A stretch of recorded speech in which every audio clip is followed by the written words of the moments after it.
March 1993. Across America, normal life simply stopped. From the whole country not being able to go to work to 50 centimeters of snow falling in 24 hours, millions faced a relentless onslaught that paralyzed 26 states at once, proving nature could turn hope for spring into disaster overnight. This was the winter of 1993 that froze the U.S. solid. Not just cold, not just snow, but nature showing America it was never quite as safe as it thought. So how did a quiet March morning become a nationwide emergency? In early March 1993, the mood across the United States was quietly hopeful. Winter was supposed to be winding down. People were thinking about spring, not survival. But on March 11th, deep in the Gulf of Mexico, meteorologists spotted a low-pressure system forming, nothing out of the ordinary at first glance. Within hours, though, the system began to intensify at a rate that caught even seasoned forecasters off guard. Numerical weather models, still relatively new at the time, flashed warnings across Weather Channel screens and government offices. What they saw was unprecedented. A storm set to deepen faster than almost any in living memory, with its pressure predicted to plummet to levels usually seen in hurricanes. For the first time, meteorologists spoke openly about a storm of the century, and warnings went out across the eastern half of the country days before a single flake fell. The science was clear, but the scale of what was coming still felt impossible to imagine. In the days ahead, the calm would vanish, replaced by a storm system that would test the limits of every forecast and every plan. Around 6 in the evening on Friday, March 12, 1993, an ordinary work week ended with something no one expected.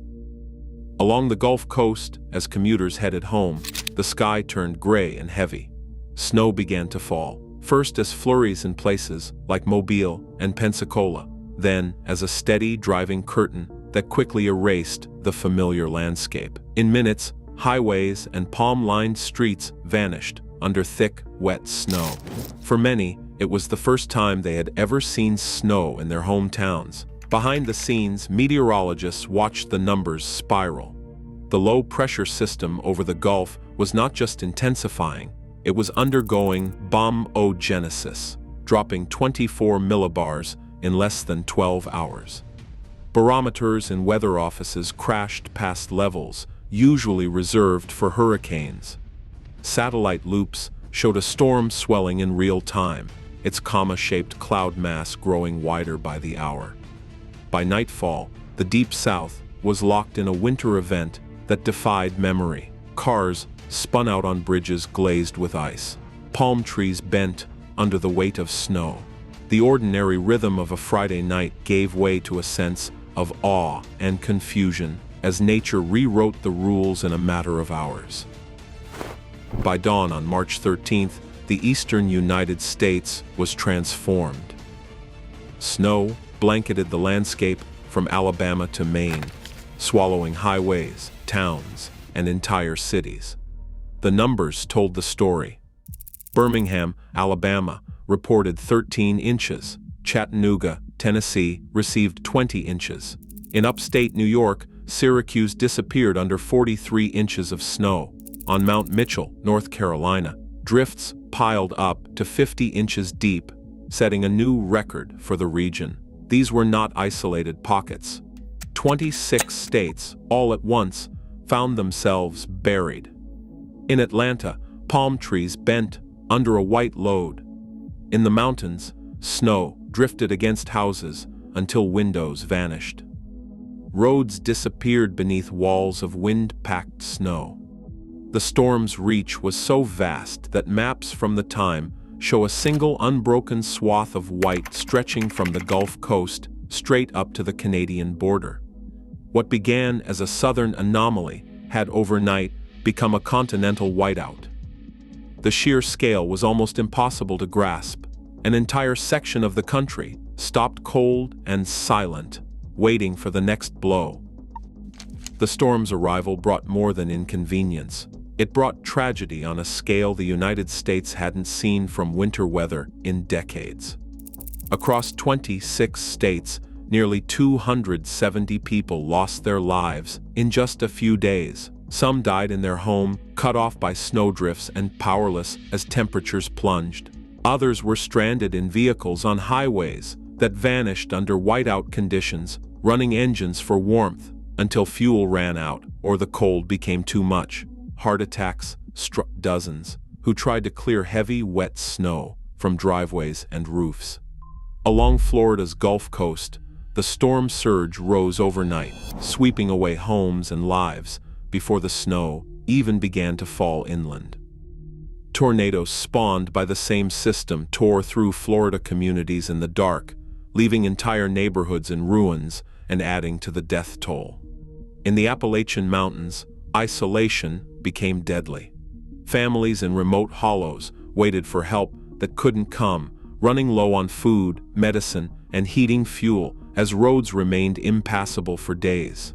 Stories spread of people hiking miles through waist-deep snow to reach neighbors or fetch medication, acts of desperation and courage repeated in countless small towns. The numbers only hint at the true cost.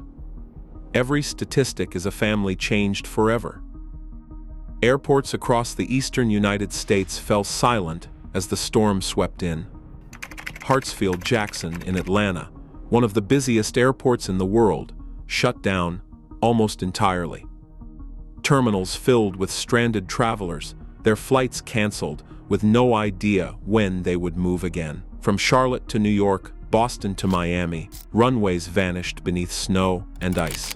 Thousands of flights were scrapped in just a few days, so many that entire concourses turned into makeshift dormitories, with people sleeping on the floor, sharing snacks, and listening for announcements that never came. On the ground, the interstates, lifelines like Interstate 75, Interstate 95, and Interstate 81, turned into frozen graveyards for cars and trucks.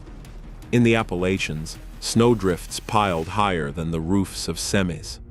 Some drifts reached over 10 feet, swallowing vehicles whole.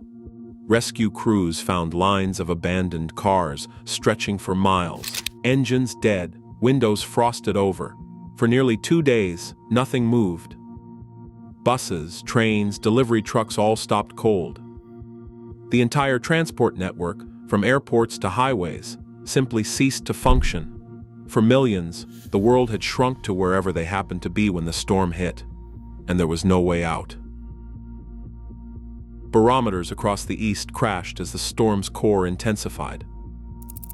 Off Long Island, the pressure dropped to an astonishing 960 millibars, lower than many hurricanes ever reach. Instruments recorded wind gusts topping 100 miles per hour in exposed areas from the Appalachians to the Atlantic coast. In Cuba, government weather stations recorded a gust of 130 miles per hour, the strongest wind ever measured there outside of hurricane season. Along Florida's Gulf Coast, a 12-foot storm surge battered homes and swept away entire blocks, leaving behind a landscape more familiar after a tropical cyclone than a snowstorm. From above, the satellite image told the story best. A single swirling mass of cloud covered the entire eastern third of North America. It looked as if half the country had disappeared under a white, churning shield. These were not isolated numbers, they were records, each one a warning. The raw force of the storm left no doubt. This was nature at its most unrestrained, rewriting what Americans thought possible from a winter system. President Bill Clinton, just 2 months into his term, signed disaster declarations for 26 states as the storm raged. FEMA launched its largest response ever at that time, deploying teams into areas buried under snow and battered by winds. 100,000 National Guard troops mobilized across the east, working alongside state and local crews to clear roads, rescue stranded families, and deliver supplies. Helicopters flew missions into isolated mountain towns, while Coast Guard teams braved hurricane-force gusts along the battered coast. The scale of the operation matched the crisis. 10 million people lost power, and damages reached up to $8 billion. Neighbors became lifelines when official help could not reach. In small towns across Alabama and Georgia, people ran extension cords through snowdrifts to share generator power with the house next door. Ham radio operators in the Appalachian foothills turned spare bedrooms into makeshift dispatch centers, relaying messages for rescue teams and coordinating medicine drops where phone lines were dead. Grocery stores, powerless and dark, handed out food before it spoiled. On Interstate 75 in Tennessee, a group of stranded truckers banded together, forming a convoy that cleared the path and pulled dozens of cars out behind them, mile after mile. Strangers became allies overnight, proving that survival depended as much on community as on preparation. Forecast models caught the storm 5 days before it hit, a rare win for meteorology that saved countless lives. Afterward, southern states rewrote building codes, adding snow load standards where none had existed. Decades later, the 1993 storm remains the benchmark for every blizzard and shutdown that followed, outmatching even the notorious storms of 2009 and 2016. Today, more than 80 million Americans live in cities vulnerable to extreme winter storms. As climate volatility grows, the lesson endures. No technology can outpace nature's power. Our sense of safety remains fragile, one storm away from silence and survival. Share your own memories or thoughts below.